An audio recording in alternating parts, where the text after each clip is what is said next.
Tonight's case isn't about a well-known serial killer or a high-profile crime scene. It's not a documentary from a courtroom or a forensic lab. It's about something that happened in the shadows, quiet, rural, and utterly inexplicable. A summer evening, two teenage girls, a stargazing trip into the countryside, and then something happened. Something no one can explain. Let's go back to a night that should have been filled with nothing but laughter, stars, and red wine, but ended in fear, confusion, and a mystery that remains unsolved to this day. I grew up in a rural area where time moves slower and the silence was part of the landscape. Out there, surrounded by fields, forests, and empty roads, you could ride your bike for miles without seeing another soul. There was a kind of peace in the isolation, the sort of peace that made summer feel endless and magical. As a teenager, I lived for the season, not just for the weather, but for what it represented: freedom, solitude, the thrill of disappearing into the warmth and never looking back. Out in the middle of nowhere, you felt like the world belonged to you. And maybe, just maybe, nothing could ever go wrong. But that night would prove how wrong I was. I was 16 at the time. My best friend was Taylor, bold, spontaneous, and always ready to push the boundaries. We'd done this before. Hop on our bikes, ride out into the dark countryside, lie in the grass, drink wine, and stare up at the stars. It became a ritual, an escape from everything that felt small and limiting. That July night felt no different. We didn't have a plan, just a direction.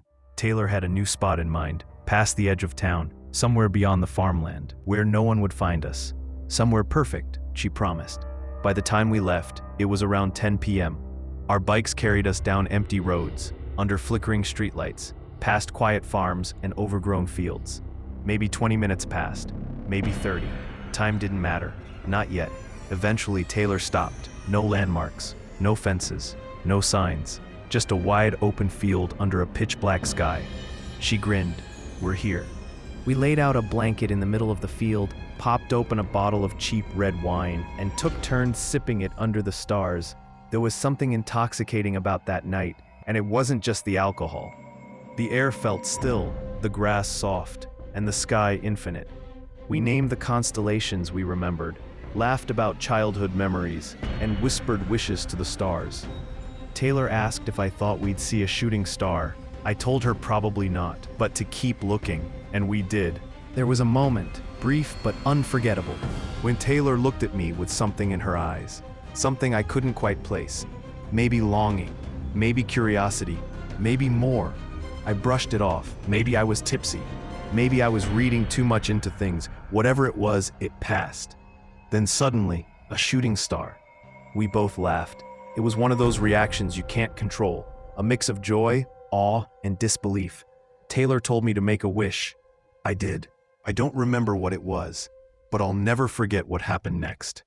We laid back down. I closed my eyes, not to sleep, just to feel the breeze and let the night sink in. I swear, I wasn't out for more than 5 seconds. But when I opened my eyes, Taylor was gone. Not just stepped away, gone. No bike, no bag, no trace. It was like she'd vanished from the face of the earth. I sat up, spinning in every direction, calling her name. Nothing. Just the wind and the field. My bike was still there, the blanket, the bottle. But not Taylor. Then, the fear hit, hard. The sky looked darker, the stars dimmer. The air felt colder, unnaturally cold, like someone had turned down the brightness of reality. I checked my phone. 3 a.m. Exactly. That timestamp is burned into my brain because just minutes earlier, it hadn't even been midnight. What happened during those missing hours? Had I fallen asleep? Had she? Was someone playing a trick on me? Nothing made sense. I called her. No answer. I called again. Still nothing. Was this a prank? A joke gone too far? My chest tightened. I grabbed my bike and pedaled home, trembling the whole way, my breath caught in my throat. Every shadow on the road felt like it might reach out and pull me into the same nothingness where Taylor had disappeared. By the time I reached my house, I was exhausted. Physically, emotionally, mentally. I collapsed into bed, my heart still pounding. Unsure whether I'd just experienced a true crime in real time or a dream that had turned into a nightmare. But it was real. Because the next morning, things got even stranger. At dawn, I texted Taylor. I expected her to be angry, maybe even concerned. But instead, she hit me with the question that changed everything. "Where the hell did you go last night?" I froze. I told her what I remembered, how I'd opened my eyes and she was gone, how I waited, called, cried, left, but then she said the exact same thing had happened to her. She had woken up, also at 3 a.m., and found me gone. No bike, no explanation, just gone. We argued, confused, scared, defensive. Each of us swore the other had vanished. We both remembered trying to call the other, but when we checked our phones, there were no missed calls, no call history at all. It was like that hour of our lives, or more, had been wiped clean. Something had happened that night, something we couldn't explain. We stopped talking about it after a while. What else could we do? We couldn't explain it, couldn't prove it, couldn't even begin to understand it. But even though we moved on, even though life seemed to return to normal, I never forgot. I'd lie in bed and stare at the stars, wondering if they were watching us back, if we'd crossed into something else that night, something other. Taylor and I didn't stargaze again, at least not together. The bond we had, that once felt infinite, cracked under the weight of an unanswered question. What really happened out there? Was it a shared hallucination, a missing time event, something paranormal, or something darker? Something we were never meant to understand. I haven't spoken to Taylor in years, but I'm willing to bet she still wonders too. Some mysteries are never solved. They don't leave behind fingerprints or DNA. They leave behind something deeper, a feeling that gnaws at your memory, a fear that whispers in the night.